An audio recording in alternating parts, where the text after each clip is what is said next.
And one of the things that, but in college is interesting because for the smaller colleges that are not well funded, it's interesting how when they have a budget deficit and they have this budget crunch, they bring together all the Asian countries together. So you have one instructor teaching Japan, China, and Korea. And to me, that's just such a folly, because I don't think you would do that for German and British and French history. Would you have one instructor teach all three national histories? Because they're all in Europe, but they all have their distinct identity, distinct history. And so I don't think you really do justice to Asia by bunching all these countries together. So that's sort of the starting point. And so today, I like to focus on Japan, but specifically my field is U.S.-Japan relations. And I know this event today is about Okinawa, so of course I'll mention Okinawa at the end, but we have two experts who are really familiar with Okinawa. And so what I like to do is talk about, in broad strokes, the general picture of U.S.-Japan relations from my vantage point. Okay? So let's begin with here. So for a long time, the standard textbook in teaching U.S.-Japan relations was this book here. It's called The Clash.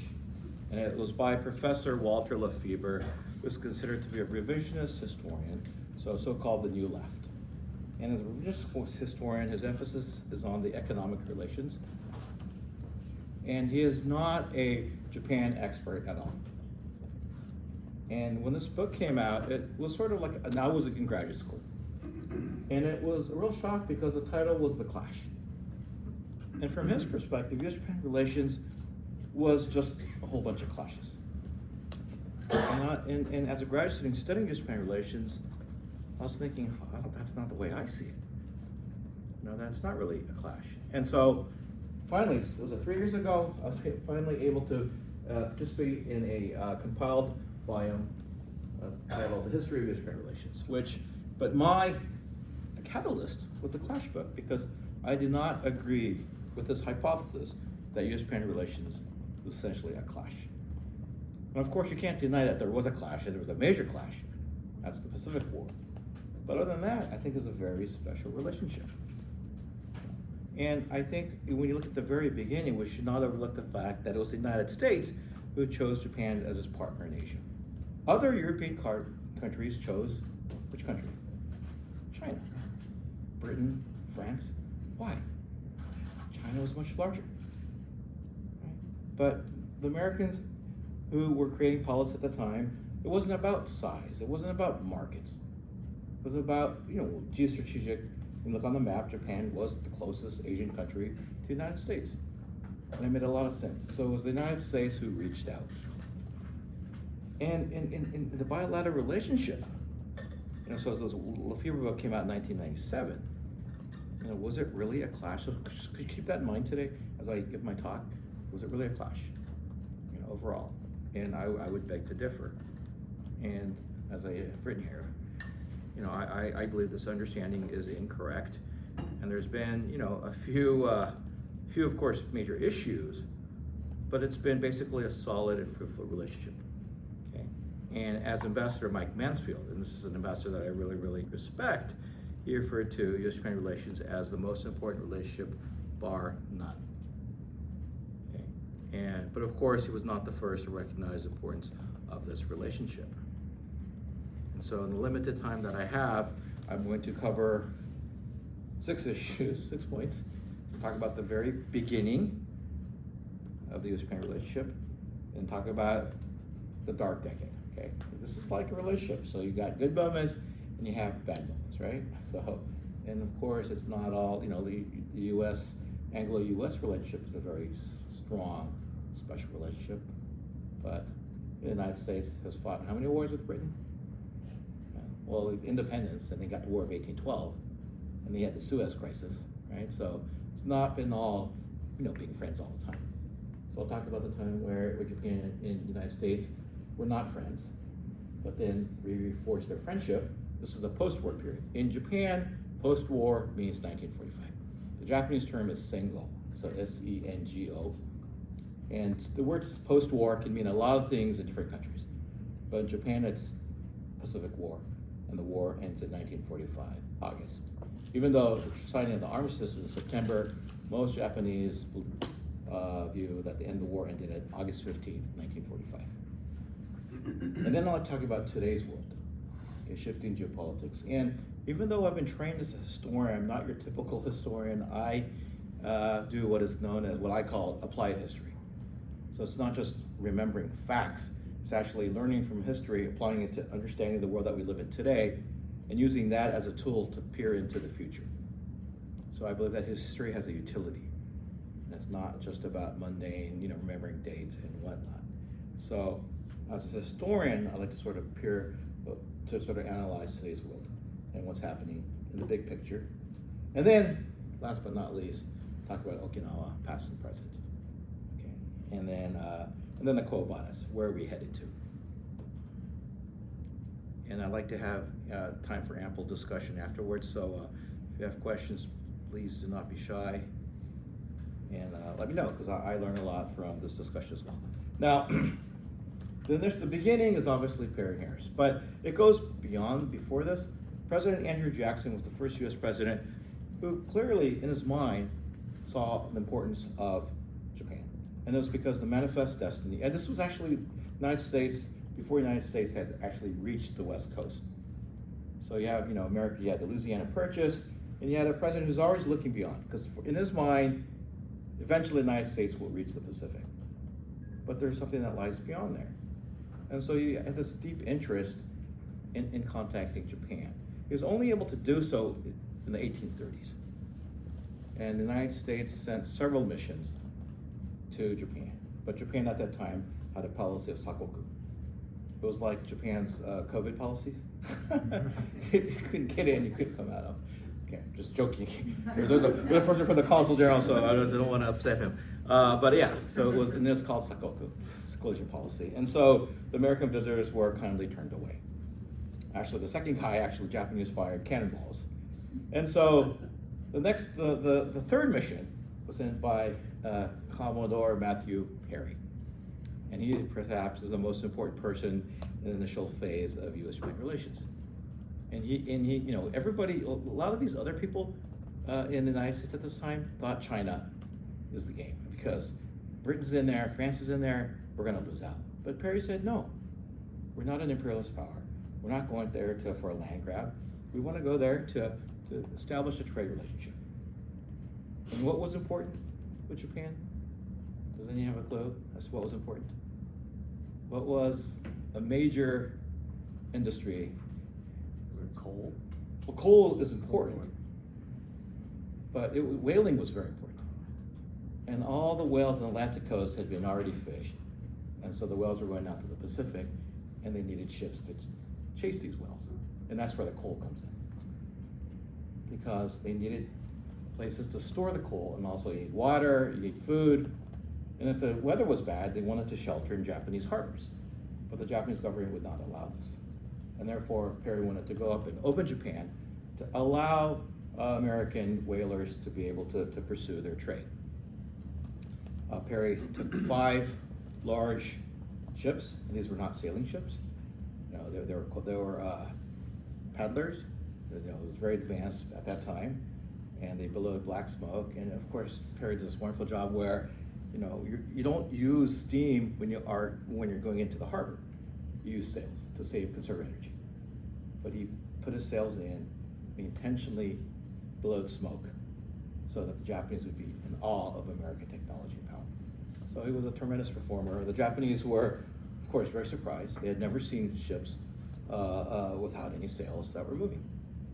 And so there's one version of Japan that sees Perry as threatening Japan. But my take is you can't take over Japan with just 5 ships. And of course, Perry said, there are 100 ships waiting in California, but the Japanese knew that he was bluffing. Okay? So what did they do? And this is what the Japanese do very well. When they receive foreign pressure, they use that to initiate change. Japan is a country that has a difficult time changing on its own, but uses foreign pressure very well to make the changes that are necessary. And it's because Japan agreed to open up, using Perry as an excuse, that Japan was able to modernize successfully. And had it not, there could have been a completely different history of Japan. Japan could have been colonized, right? But it opened up. And the next person who came after Perry is Harris. This is a diplomat, and his mission was to establish diplomatic relations, the trade and diplomatic relations with Japan. So Perry opened Japan. Harris came with the paperwork to make it official. Now, a lot of people like to emphasize the fact that Perry was from the military. He had the most advanced warships at the time. But guess what? Harris was a diplomat, and he just came with this Dutch interpreter, because the Japanese intellectuals spoke Dutch back then. So this contrast is interesting, right? And I think it's because Aaron Harris, by the way, is from New York. The fact that the Americans were so trusting of the Japanese. This was a country in which they had really limited contact, yet they were willing to drop off their diplomat and ensure, and they believed that the Japanese would ensure his safety. So I think it's a fascinating story. And by the way, when Perry writes about Japan, okay, he talks about, he's in awe of how modern Japanese cities are. The streets are clean, the people are very clean. He says they bathe daily. And of course, he doesn't like the fact that the men and women bathe together. They don't do that now, by the way, so. But it's like, it's glowing, and it's just, the way he assesses Japan, I think he has lots of foresight, because he writes in his diary, Japan will surely be the bright star in the Pacific in the future. And he's like one of the few first visionaries, because most people will see Japan as a backward nation. Yet you have Perry who's saying, no, it's Japan. Japan has lots of potential, and it will be a very important partner in the Pacific. And then you have Harris coming in, and the first entry that he has in his diary, I mean, if I were Harris, I'd be very worried about my safety. But he writes, it's my mission to protect and guide Japan. That's my duty, so help me God, is what he writes. Why? Because he does not like the British, does not like European imperialism, and he believes that if it does not help Japan modernize very quickly, Japan will share the same fate as other Asian countries. So these were two individuals with a very clear mission. And I think the Japanese were very lucky to have these two individuals who came, and Japan signed treaties with the United States, so this is the first diplomatic relationship that Japan had with the wider world, excluding the Dutch and the Chinese, okay? So this is a sad moment. I go to the Netherlands quite often, and this is a sad moment for the Dutch, because it's the moment that they lose their monopoly of the Japan trade. And it's the beginning of a history when Japan has a very wider relationship with the West. So what's the next step? Well, Japan wants to learn from the West. And so they send two missions, one in 1860, this is the Tokugawa mission. They go to the United States, and they tour all the cities. And of course, all the cities are delighted to welcome these Japanese delegates. They put on a really nice show. They elevators, whatnot, the high-tech equipment back then. But the Tokugawa government failed. In 1868, you had the Meiji Restoration. You have a new government. The new government then sends its own mission to learn from the West. And the Iwakuni mission is different than the Tokugawa mission in that it's larger, and it also goes to Europe. But it was initially the United States. And I have read that initially the English that was taught in Japan was American English. And I live in Kobe. There's a very large park. It's called American Park. American Park. You know why it's called American Park? Because when the Japanese asked the Americans, who are you? They said, we're American.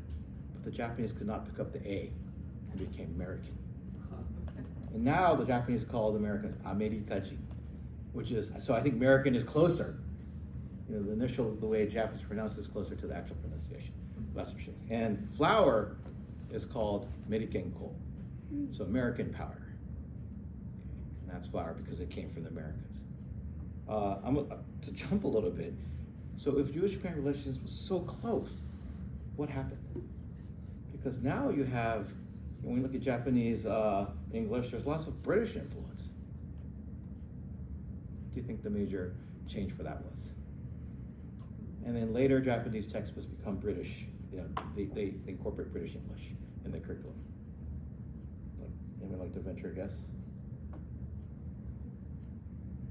It's the Civil War. The United States looks completely inwards, because they're fighting a major war at home.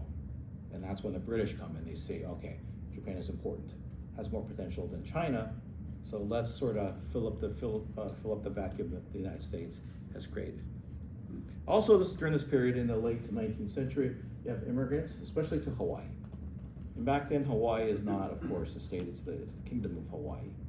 And so you had both Japanese immigrants going to Hawaii and also the mainland. Now, what's interesting is a lot of the immigrants going to Hawaii are from Okinawa. And so there's lots of parallel between the history of Okinawa and Hawaii. And so this, what I'm wearing today, is called a kariushi. And of course, the Japanese immigrants brought this to Hawaii, and it's now called an aloha shirt. So that's how, it's interesting how culture sort of transcends. And then you have, so the Japanese are now traveling abroad because Japan has gotten rid of its policy of seclusion. Now the diplomatic mission for Japan becomes repealing the unequal treaties. Because initially Japan had to sign unequal treaties with the West, beginning with the United States. Now the United States did not do this trying to be mean. I'd like to emphasize this. The United States did this because the Japanese had not yet modernized. They did not have a modern judicial system. And Japan they knew nothing about tariffs. And so the United States and the other major powers would set the tariffs for Japan. And there's extraterritoriality, which means that if a foreigner committed a crime in Japan, the Western countries would put this person on trial, and they would met out the justice, not the Japanese side. But the Japanese welcomed this initially because they were afraid to punish a foreigner, right? The reprisals, they just weren't sure what would happen. And the West wanted to, so then the American intent was, once the Japanese modernized their judicial system, then they would repeal the unequal treaties. And very early on, Japan makes a request. We've changed our laws. America, would you be willing to sign an equal treaty with us? And the United States, America says, sure, we will, but with one, but there has to be one thing that needs to be done, that is the other major powers need to agree as well, or else the United States would be at an unfair position, at a disadvantage. But guess what? The British say no, the French say no, right? Because they've never signed an equal treaty with a non-Western power. So it really shows you how the United States was very, very different. And it's because the Japan hands back then really were Anglophobes, and they really did not like the way the European powers are pursuing the foreign policy. So you had people who wanted to chart a different course, and they wanted America to be different and perhaps better than Europe. And so this distinction is very clear in their mind. Now Japan learns very quickly from the United States and other powers, and it itself becomes a major power during the Russo-Japanese War of 1904-1905. And this was a war in which most people thought Japan could not win, but it pulled off at least a big victory in the Far East. It didn't defeat Russia proper, but it defeated Russia's Far Eastern forces. But it didn't do it alone. This is something that most Japanese tend to forget. But it was done because, first of all, the British realized that the biggest foe now was Germany and Russia, and that they needed to be nice to Japan. So Britain provided arms, munitions, battleships to Japan. But they were unwilling to finance the war. Why? Because they didn't think Japan could pull it off. They thought Japan would lose. And there was only one country that would finance this war, and it was the United States. And it was actually the Jewish bankers in New York, guys like Schiff, who brought together the money. Because first of all, they weren't so fond of Russia and the way they were treating fellow Jews, but also because they had faith that Japan could pull it off. Of course, interest rates are very high. And I've read that this was sort of the beginning of Wall Street, because Japan paid back what they borrowed with that very huge interest. And this interest rate was high because Japan was a much weaker country. But the fact that these American bankers loan money to Japan, I think, is very important, because or else Japan could not have fought this war, because wars require vast amounts of money. And also President Theodore Roosevelt was a strong supporter of Japan. He liked Japan because he thought Japan was a civilized nation. That's how he divided the world, civilized versus uncivilized. Japan was civilized, it was learning from the United States, and was a key partner in the Pacific. Because the United States was not yet a major naval power back then, but the United States already had the Philippines, had Guam. The United States was a power in the Pacific, but didn't have the naval forces to protect their possessions. And you had Germany as the rising power, and Japan, of course, became the logical partner that could protect American interests in East Asia. And so I call it a strategic partnership, and that begins at the turn of the century. And also in 1906, you have a major San Francisco earthquake. The reason why I bring this up is because Japan sends vast amounts of money to the United States and helps with the rebuilding of San Francisco. And that was Japan's way to thank the United States, to show their friendship. And this amount was more than all European countries combined. So you have Japan, really showing its appreciation of the United States. And during the Great War of 1914 to 1918, the United States enters this war in 1917. You have Japan and the United States fighting on the same side. And after the war, they become the Big Five. Japan joins the Big Five, the first non-white, non-Christian power to become the five prominent members of the world stage. In 1923, you have the Great Kanto earthquake, and guess what happens? The United States now reaches out to help Japan. It sends its Navy warships to help. It also donates lots of money and supplies to Japan. So again, there's no element of clash. You have these two countries really reaching across the Pacific and helping each other. Now, during this time, you might have the image that Japan, right now, that's a high tech, that it produces cars.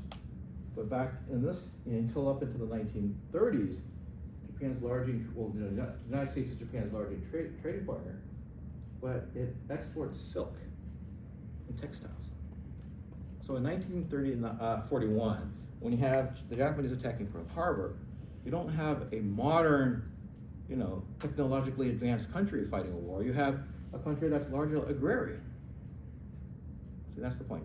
Japan's GDP is less than 1/3 of the United States.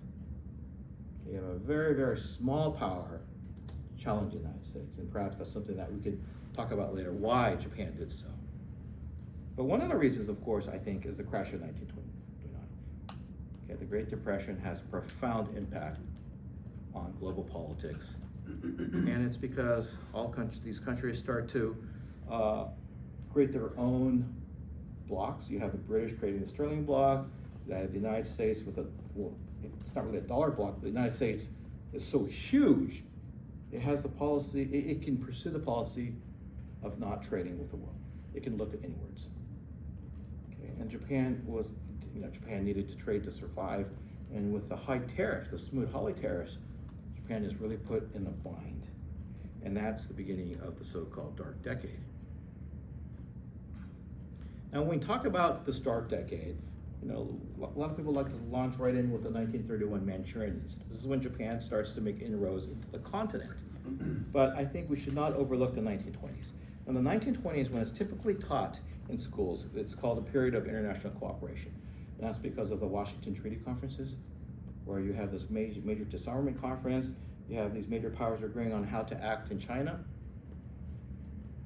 But yet, it's also in the 1920s that the racial equality is denied towards the Japanese. You have the so-called 1924 Immigration Act, in which the Japanese are excluded. Now, there is racism on the part of Japan as well, because the Japanese are unhappy that they're being treated the same way as the Chinese are. The Chinese had been excluded much earlier. The Japanese see themselves as a major power, on par with the Western powers. So why are you treating us this way? And it was like a glass ceiling in the sense that you could become wealthy by modernization, you could have a formidable military, but you can't change your race. And so this is actually my PhD dissertation. I argue that that's one of the reasons why Japan senses a strong sense of rejection, and it's something that Japan cannot overcome. And therefore, it decides to turn to Asia. It's sort of this resurgence of Japan's Pan-Asianism But when Perry and Harris came, it was the beginning of Japan's movement to leave the West, leave the East, and enter the West. But now you have this backlash in the 1920s.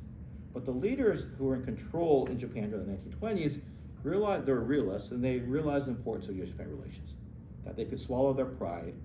And of course, Japanese are being discriminated against in the United States, but okay, we will not let our anger control our policies. But in the 1930s, you have younger people who now are leaders, and that's not how they see things. They want to be treated on par with other white nations. And so this, so when you look at what they write, they talk about Pan-Asianism, how in this anti-West kind of image. And that sort of ties into countries such as Turkey. Again, they're not the East, part of the West, yet their identity is with the West. And so it's a very difficult time for Japan. And you also have the military now saying, well, look, we told you so. The Americans talk about democracy and freedom, but it's just for them. It doesn't apply to us. So we got to listen to us now. And you have the public now saying, okay, yes, maybe the military is right. Maybe the far right is right. And by making inroads into the continent, the Japanese become very nationalistic. They're excited that their nation is growing. And this is a period back, and we can't judge actions of countries in the 1930s by our standards today.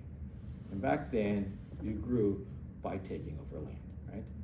And that's what Japan pursued. Now, one of the things that is important to when you teach this, that Manchuria was not part of China. And the Chinese will argue to you today that Manchuria is part of China, but it's not. And that's why there's a Great Wall, right? The Chinese emperors created a wall so that the barbarians in Manchuria would not come south, all right? And so Japan took Manchukuo because of the resources there.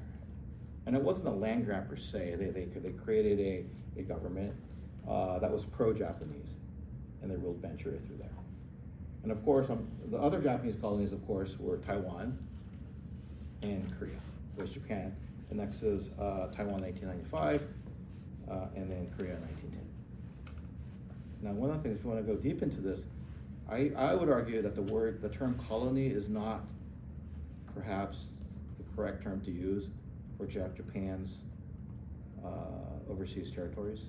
And it's because colonies is when you take out the resources to make your country wealthy. The British did it, the French did it, the Dutch did it. But the Japanese did not do this with these three possessions. They invested. So an economic historian would tell you that none of Japan's overseas possessions ever made a profit. It was at a loss. It was Japan creating infrastructure. And I'm not saying the Japanese did this because that they were good. It's because these possessions were going to be part of Japan forever. So essentially, you're building infrastructure for your own future. There was no intent in really, letting go of these territories. But we still use the word colony very loosely. But I think the concept is very different in the case of Japan and Europe. But Japan is making these inroads in China. In 1937, you have the beginning of the Sino-Japanese War. It was an undeclared war because of the Kellogg-Briand Pact. The wars were to be outlawed, which I think is, you can't just outlaw war. And then Japan starts to create this slogan called A New Order for East Asia. So it's clear that they're unhappy with the order established by Britain and the United States, because in the 1930s, it's the Anglo-US led world order. So Japan is challenging this, but you don't want to go it alone. And of course, you have the United States trade embargo in 1939, which really hurts Japan. And you have the Imperial Japanese Navy that's dependent on American oil. About 100%, almost 99% of oil came from the United States during this time. It wasn't from the Middle East.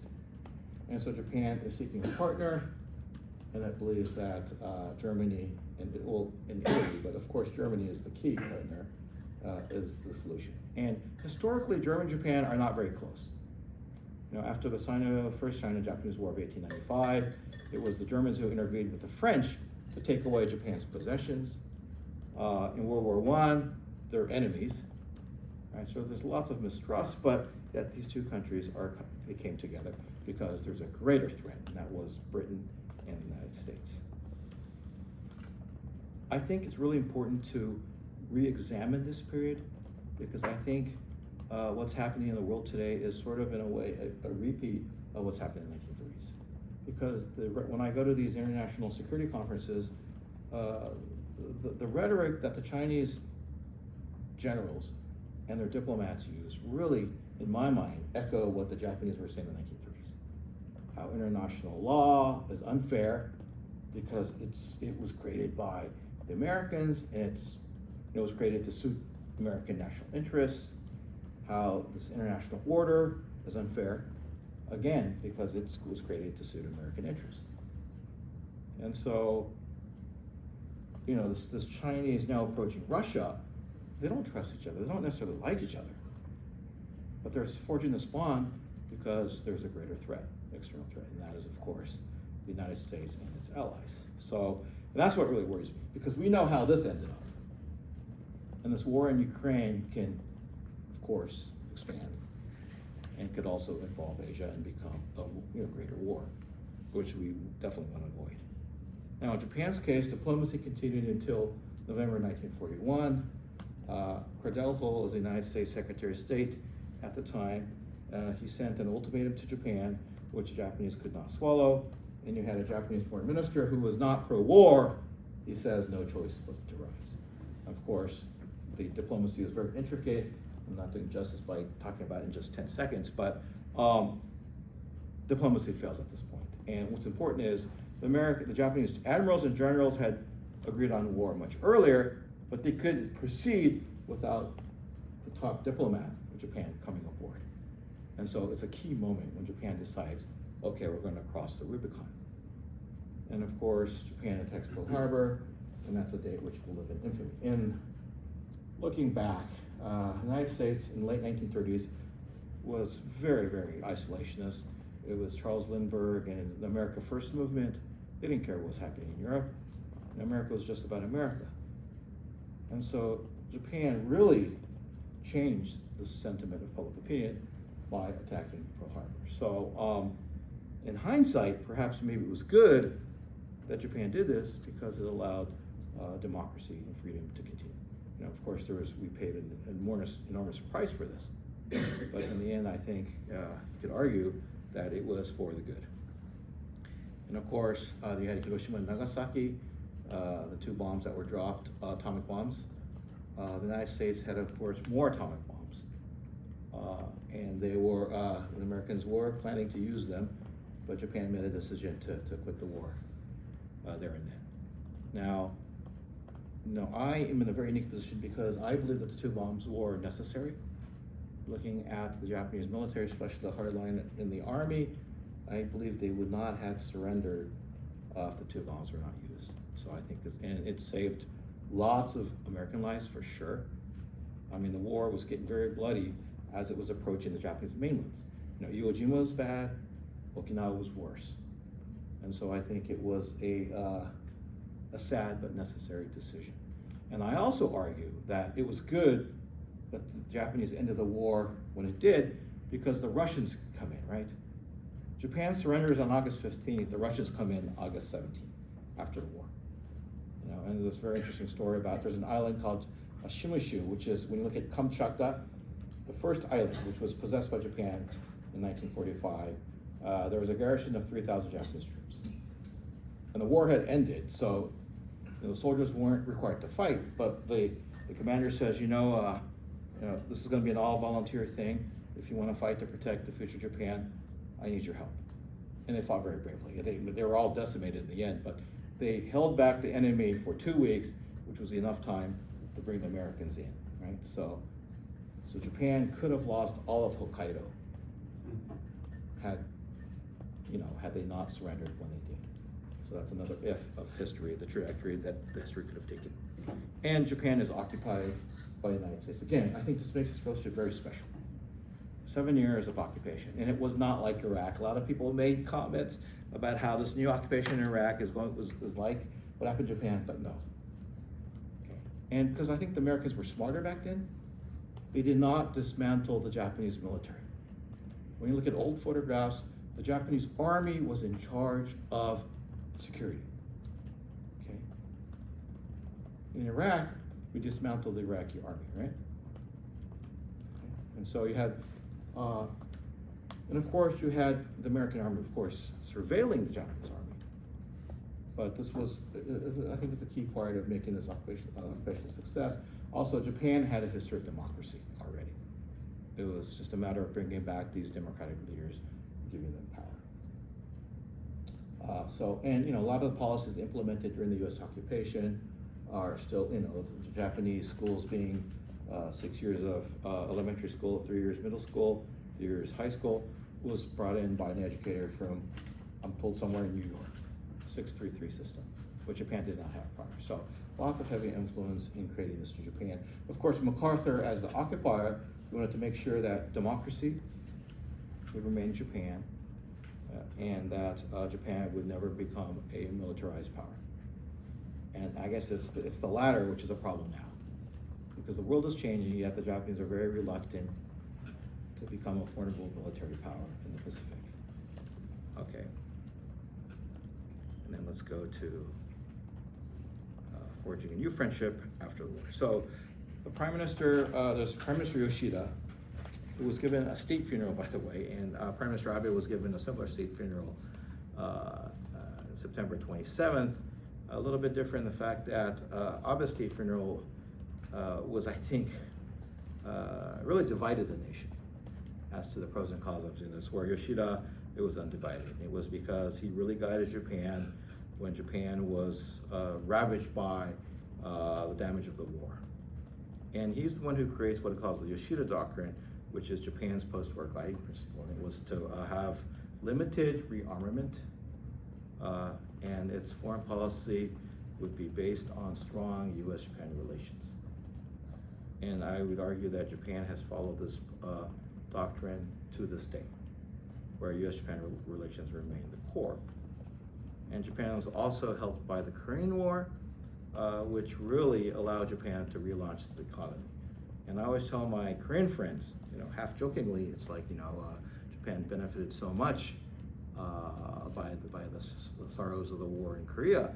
And they say to me, don't worry, because we benefited from the Vietnam War. So wars have this positive effect if you are not directly involved in the war. And it's also the Korean War in which the importance of Okinawa becomes very clear to the U.S. military. And then in 1960, you have the U.S.-Japan Security Treaty revision, which is very, very important because the initial security treaty signed by Yoshida in 1952 was sort of America keeping tabs on Japan. That if Japan were to become a military nation, that the Americans could intervene. And that's why the bases were there. It was not just for protecting Japan, it was actually protecting the world from Japan. 1960, this has changed. It becomes a treaty in which the United States is obligated to defend Japan. But these troops cannot be used in Japan domestically. I think it's ironic that Japan disliked the unequal treaties in the 19th century, yet accepted this unequal treaty. And why is it unequal? Because Japan is not obligated to defend the United States. Yet the Japanese embraced this. And then in 1972, you have the Okinawa reversion. It's under Prime Minister Sato. And by the way, Kishi is Prime Minister Abe's grandfather.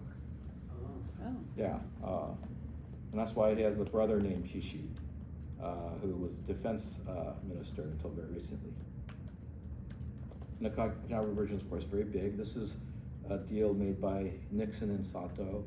And of course, Japan made trade concessions to get Okinawa back. The military, again, in the U.S. military, really pushed back against this reversion. But it was the American civilians who realized the importance of establishing friendship with Japan by returning these islands. And of course, Ogasawara and Amami, the other islands the United States took after the war, were reverted to Japan much earlier. And I think it's something that we can be proud of because most countries, like for example, the Russians, never return territory, right? but the United States did. Okay? So I think this is something that we can be proud about, and I think it really helped to strengthen the U.S. Japan bilateral relationship. And this is also during the period where you have trade frictions, and you probably know about this, right?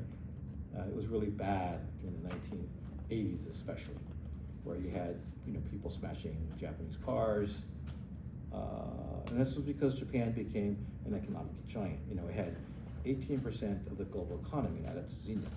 Right now, I checked the figures, Japan is below 3%. It has really, really shrunk. And if Japan is no longer an economic threat, then there's no trade friction. By the way, Japan has huge trade deficits now because of the weak yen, and Japan imports so much energy. Now, the end of the Cold War. This is important because up until during the Cold War, Japanese foreign policy was very easy: to be a member of the West and to hold hands with the United States. But once the Soviet threat was gone, Japan really didn't know what to do, how to pursue its foreign policy. And it was also, by 1989, Japan had a huge, the world's second largest economy, yet it didn't really set new goals for itself. It had this, 1945, Japan is ravaged. 1989, it's the second wealthiest nation on the planet. But there's no new goals. And Japan sort of wandered from there.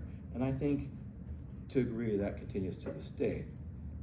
And the United States also, this is Bill Clinton, no longer really saw Japan as an important partner from a security perspective. And the term that was thrown around back then was alliance adrift. And for President Clinton, China was now seen as the new strategic partner. And so this was a very difficult time for Japan. And the economy was in shambles by late 1990s. It was clear that Japan was going downhill. And it was called the lost decade initially. This is the 1990s. It's now the lost 3 decades. It's still continuing, and it's still sliding. And it's because of demographics. Japan is not like the United States, where it brings in lots of immigrants. I know you have many different political opinions, but I remember when Ronald Reagan, in his final farewell speech, he says, America will remain a very powerful and vibrant nation because we will continue to bring in immigrants. And you had a Republican president saying this, and I really believe that. Japan does not have an immigration policy. So if you don't have an immigration policy, what happens? Well, your population starts to shrink, and you have a very aging population. So you have a very, very small, young population supporting a very, very large, elderly population, and this doesn't work. There should be a pyramid shape, yet the Japanese demographic pyramid is inverted. And so this is, I think, something that Japan needs to really address if it wants to escape the so-called period of lost decades. And the low point in my mind is 1995, and I say in my mind because I was living in Kobe in 1995, and that's where you had that huge earthquake, which about 7,000 lives were lost.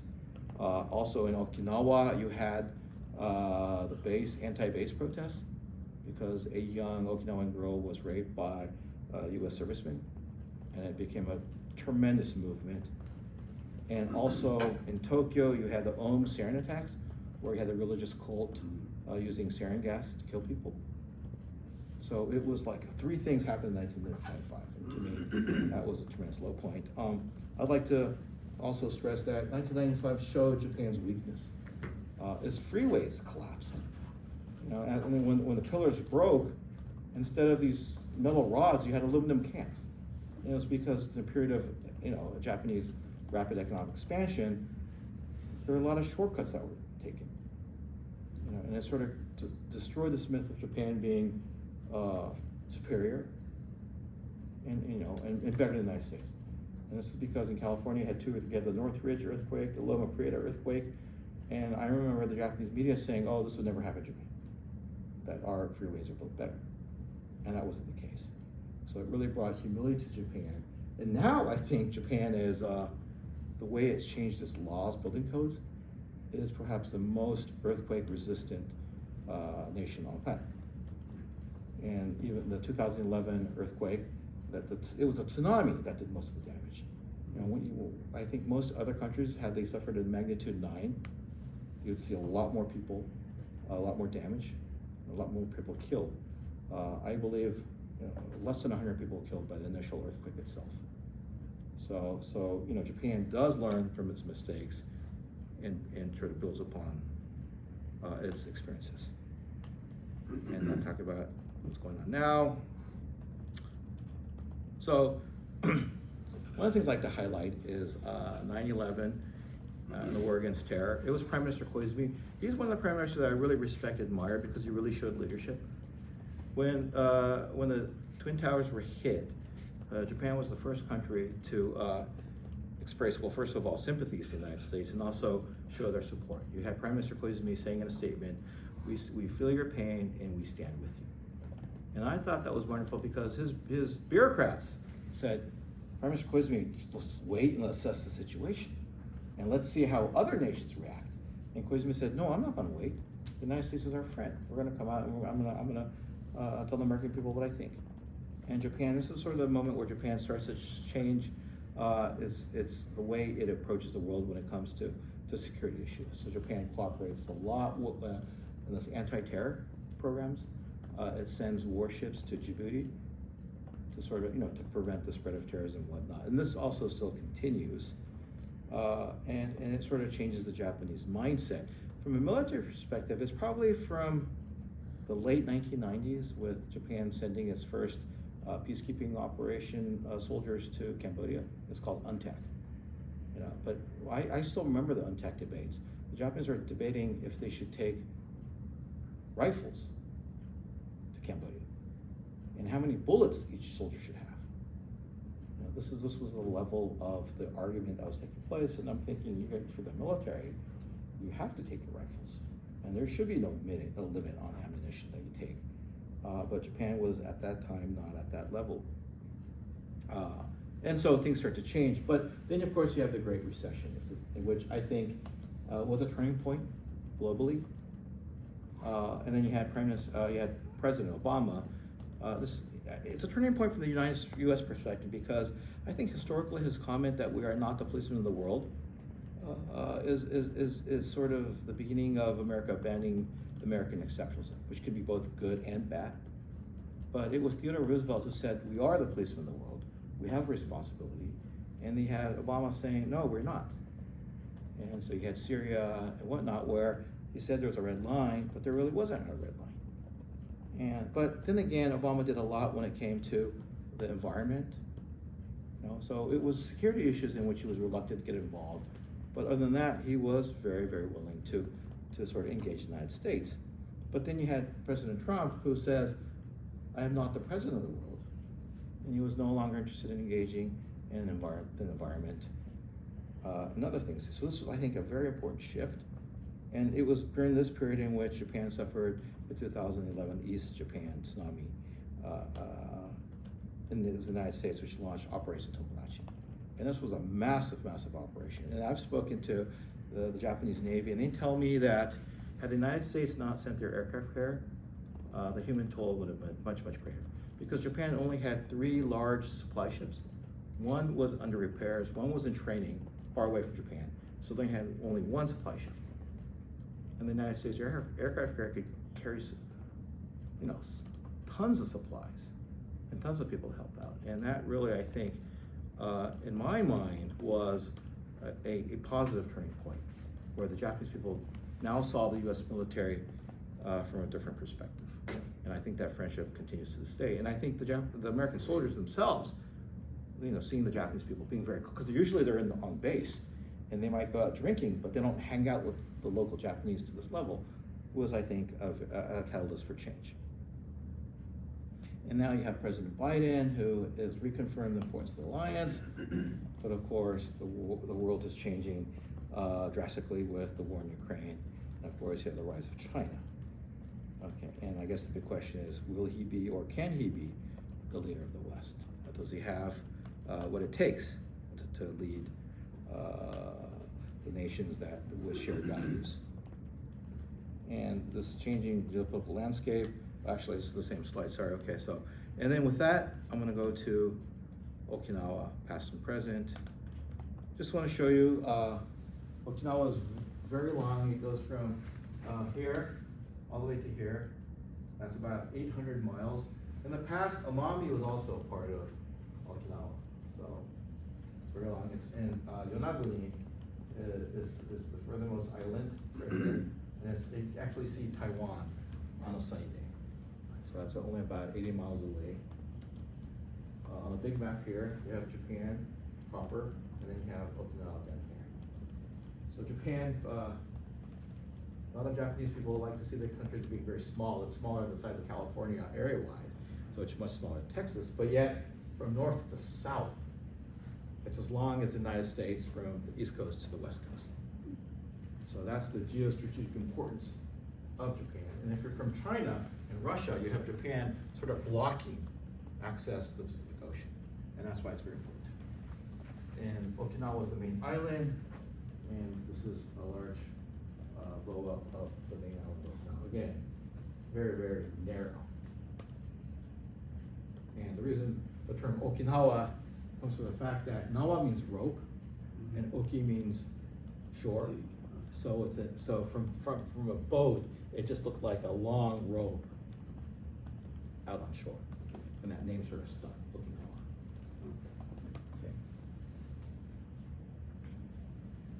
But initially, Okinawa was not Okinawa; it was the Ryukyu Kingdom. The term Ryukyu appears as early as 607 A.D. If you ever read the Tales of Heike, Ryukyu appears in Tales of Heike. But the kingdom itself appears in 1492. This is when the Japanese warlord of Ryukyu at this time unites the other provinces. It's sort of like Hawaii and King Kamehameha. But Ryukyu is a tributary state to the Ming Dynasty. So it's interesting because it's, both between Japan and China, it had to look both ways. It's interesting because lots of culture comes from China, yet the writing system came from Japan. So it's interesting how it blends both cultures. But by 1611, you had the Shimazu domain, which is present-day Kagoshima, a very powerful clan. Realizes if it can control Ryukyu Kingdom, it can control the trade with China. And it sends out its forces, and it controls Ryukyu. Perry actually visits Ryukyu in 1853. But once the old feudal system is demolished in Japan, and you have the new Meiji government, you have what is known as the Ryukyu disposition, and I'm sure the other professors will follow me, will talk about this. This is in 1872, when Ryukyu becomes a part of Japan proper. And actually, between this, a few years before this, there's an argument over what really comprises Okinawa. And do the islands lying to the west, is that part of, the west, is that part of Okinawa? And the former president Ulysses Grant comes to Japan, and he says, okay, a third goes to Japan, the middle part remains in Ryukyu, and the westernmost islands goes to Taiwan. It was his sort of compromise, but in the end, it was a Sino-Japanese war that ends that debate because Japan now occupies all of Taiwan. So it didn't matter anymore. But in 1879 is when Ryukyu becomes a prefecture. And this is when Ryukyu severs its relations with Qing. And this was so important, okay, for the history of Okinawa or Ryukyu. For a long time, it paid tribute to China, but also traded with Japan. And Japan, when it became a modern nation state, its borders became very important. It needed to establish clear borders, and it could not have one of its prefectures trading with China as a sovereign state. It could not have a prefecture paying tribute. So the reason why it acts decisively is to sever this relationship. And fast forward, you have the Battle of Okinawa, which is one of the most, it's the bloodiest battle American forces encountered during World War II. Even to this day, you know, if you dig in the fields, you find bones of soldiers. And there are a lot of caves where Japanese civilians were killed or they committed suicide. It's a really, really sad history of Okinawa. Now this starts in April 1st, 1945, when the first forces land. 100,000 Japanese soldiers died and civilians died. So that's a huge, huge human toll here. And this is something that the Okinawans have not forgotten, the fact that, that's why they're so anti-war. Peace is very important for them because of, you know, the costs that they suffered. But unfortunately for the Okinawans, the Korean War shows the Americans how important Okinawa is as a base. And so once the prefecture Okinawa was returned to Japan, the bases remain. Now, what key piece of information is, you know, out of all the United States American bases on Japan, 70% are located in Okinawa. And a lot of people make, you know, a big deal of that number, saying that it's unfair for Okinawa. But I'd like to say there's a reason for this.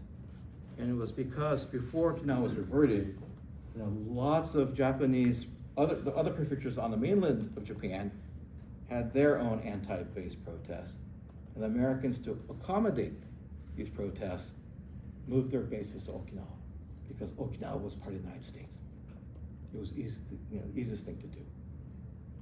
And once Okinawa was reverted, those bases were there, still there. And this is why these numbers are so, you know, 70% is a large number. So Okinawa is, you know, carries a huge load when it comes to defense Japan. But now, because of China, these bases are critically important. You know, and that's why these bases will not go away in the near future, because geostrategic realities require that these bases to be there. We have Futenma, Kadena, yeah, there are 33 American bases, and there are 47 Japanese military installations. And Kadena, again, is one of the largest air bases in Asia. And these are things that, you know, it's just that these are a requirement for Japan's security. And of course, it's not just Japan, right? We all know that if China decides to take Taiwan, that they will most definitely strike Okinawa. And they have to. And most likely, Americans will be forced to fall back to Guam because Okinawa is very hard to defend. It's very hard to defend airfields. But Okinawa will definitely be an important staging ground for retaking or liberating Taiwan if that were to happen. Now, the major contention now is, of course, Futenma, which is right here. There's a bigger photograph in the next slide, which the Japanese and Americans negotiated. It's the closure of the base to a new location called Henoko, which was less popular. And this has been dragging on because of a lot of issues. You have the Okinawan government that's against moving of the space and whatnot. And they have lots of issues. But I worry the fact that this Henoko may not be ready in time for a major conflict in this region. And of course, this Taiwan PRC conflict is what we're all talking about. If you speak to the military, both the United States and Japanese side, this is on everybody's mind. And they believe there's a high probability that this will take place before 2027. So, and I'm hoping that they're wrong, but who knows? It's better to be prepared than to be sorry. And this is Futenma today. The U.S. Consul General actually lives around on the hills right here. He has a great view from his backyard. But the problem is, look, the airfield is completely surrounded by homes. And there are a lot of accidents. There's been helicopters crashing into schools and little kids being killed. And so it makes sense to be relocated. But mind you, there were no homes when the Americans built this air base. This air base was not a pre-war Japanese military base. It was created by Americans, which is unusual, because Kadena and the Okinawa airport were former Japanese bases. But this was created by Americans. And they created it here because there were no homes. This is, I've been told, a holy site for the Ryukyu emperors. And that's why no one's living there. And the homes came afterwards. So if you go to the U.S. Marines, they'll always say, we were here first. But still, it's a fact now that there are accidents, and the noise, these ospreys are actually quite loud, and it creates a lot of problems. So it was agreed that, it's a new site, the Hinoko, which is right here. So that's Denma's right here, and Hinoko's way up here, in a city called Nago. And it used to be like this. There's a Marine base called Camp Schwab. And the Japanese are creating a landfill, and there will be a V-shaped runway. Now the interesting thing is that the Americans didn't want this base here. It was a compromise. It was because they realized that Denma had to go, and there was actually nowhere else to build anything, and the Japanese offered this in order to sort of not damage U.S.-Japan relations. The Americans said, okay, we'll take this. And it's problematic in from several reasons, but one is that, these are pristine waters, and making a landfill, filling that up and creating a runway, really, it's a travesty from the perspective of protecting the environment. I don't think, like in California, there's no way you could build something off the coast of Monterey. Right? So, and of course, I know the argument that defense is important. Yeah, it's sad. I see it from both sides. So, and another question is, because it's taken so long, we'll just, perhaps we should keep FDEMA. But you don't want to invest in FDEMA if you know the space is no longer going to exist in a couple of years, right? But it's been continuing for 20 years now, that when you go to FDEMA, oh my gosh, the buildings are in terrible shape. I feel sorry for the Marines there, because the U.S. Marines don't want to invest in a base which may not be used in the future. So, it's in a very, very difficult, precarious situation at the present. But so, but if you do go to Okinawa, and how many of you have been to Japan? Haven't to Okinawa? Okay, that's great. And if you do go to Okinawa, I was just there. There's a museum, which I thought was very, very balanced in this presentation. Lots of English explanations, and I brought brochures for you. So make sure that you take one. And if you do go back to Okinawa again, please go back to this Okinawa Prefectural Peace Memorial Museum. And did I have Novatus? I know that I'm almost up. Okay, so since I've spoken an hour now, I just want to go very quickly as to what's happening now. So again, the rise of China, and this is a real threat. And if I were Chinese, I could be up here and talk for more than an hour and to defend China's actions, because I can see it from the Chinese perspective as well. It's like, we're a great power, and what do great powers do? We shape the international order so that it benefits our national interests. And right now, we're a great power, yet the international order is created by the United States, which does not necessarily reflect our national interests. So Japan is rising, and initially, if you look at global history, the Spanish had their Pax, they were the hegemon, and that was passed on to the British. And the British example is very interesting because as the strongest power on the planet, what do? They can establish the norms. And one norm that they established was abolishing the slave trade. It was a good thing, but all the other European countries hated it because it was so profitable. It made lots of money. Why were the British able to do that?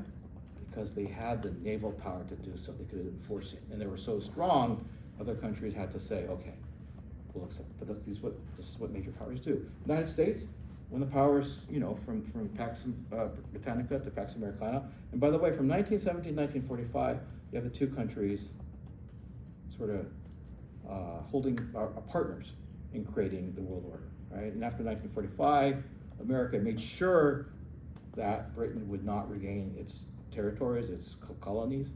So American policy was to weaken Britain so they could be the sole power. Now, one of the interesting things with the United States in 1945 is that it espoused not only freedom, but free trade, right? But we all know the United States was the most protectionist country on the planet. It was all about extremely high tariffs. But now, since it was pretty much the world economy, you know, because it was the largest economy after the World War II, or the largest remaining economy, free trade made sense. So great powers change the rules to suit its own interests, and that's what the Chinese are doing. So you can see why they're doing what they're doing, but I just can't live under a Chinese international order. So that's why I think I'm promoting stronger U.S.-Japan relations to sort of prevent this hegemonic shift. Because I just believe in democracy, I believe in freedom. These are values that are very, very dear to me. Now, the problem is the United States. What's the U.S. doing? Well, you had the Asia pivot under Obama, and you had the Asia pullback by Trump. You know, so the Asians are sort of worried about American commitment. Where is the United States when it comes to Asia? You know, and the thing about Biden is he created this new framework called IPAF. We really don't know the details about it, but the big question: why is the United States not returning to TPP? That's the large free trade agreement, and it's because there are a lot of Democrats who are against free trade, right? And it's midterm elections, and he just really doesn't see that as bringing any political capital. But from an Asian perspective, if the United States is not going to step up to the plate, then China will. Now, China has RCEP, which is a large free trade agreement in China, not high quality like TPP, but China dominates in that. And China is now applying to membership in TPP. So you see China playing a very active leadership role when it comes to these economic free trade networks. Okay, and with Japan also, there's always the fear of being abandoned by the United States, because I guess the truth of the matter is, and I say this to my Japanese colleagues, is that, for example, you look at a Japanese American officer. If he's based in Japan, Okinawa, Sasebo, Yokota, doesn't matter, he really values the importance of the U.S.-Japan alliance. If he's based in California or the West Coast, somewhere in the West Coast, he'll understand it too. But as he moves out to Florida, Central Command, he's more interested in the Middle East. So it really depends on where you are. And I think the vast majority, so my daughter is now studying in Georgia, and she's in an exchange program, and she tells me a lot of her college classmates, they don't know where Japan is on a map. And I think if you're from, on the West Coast, then I think most people will realize where Japan is. So it really depends on the geography of where you are, and therefore, I think Japanese fear of being abandoned is not fiction. That it's all about American public opinion. Which way does it sway? And Japan has been called a treat writer because it doesn't do more for its own security. But Japan has changed. I mean, one of the slogans after 9/11 was "Show the flag." Then it became Iraq, boots on the ground. And I think sharing the pain is also very important. So Australia is is a very important alliance partner for the United States. And I have lots of Japanese officers griping to me about the Australian-U.S. relationship. So they're like, Americans show Australians everything, really highly classified stuff, but they won't show it to us. And I say, well, I understand where you're coming from, but you have to understand Australia has fought every major post-war conflict alongside the United States, even the really unpopular Vietnam War. Australians have shed blood.